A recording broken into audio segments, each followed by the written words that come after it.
Marami ang nagtatanong ngayon kung ano na ba talaga ang tunay na estado ni Kevin Quiambao sa NBA.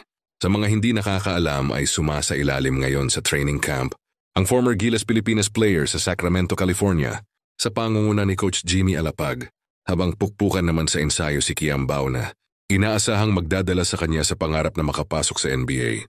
May cryptic post din ito sa social media matapos lumapag sa Sacramento. No IG stories for the rest of the trip. Fake news all over the place.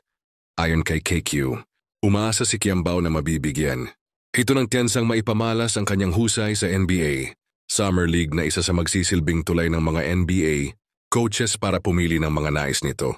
May kumakalat kasi na balita na nagsasabing sasali si Quiambao sa Sacramento Kings Summer League o may offer mula sa NBA team. Ayon sa kanya, gusto niyang linawin ang usapin at binigyang diin na hindi totoo ang balitang ito. Iba-ibang balita kasi ang nagsisilabasan kamakailan.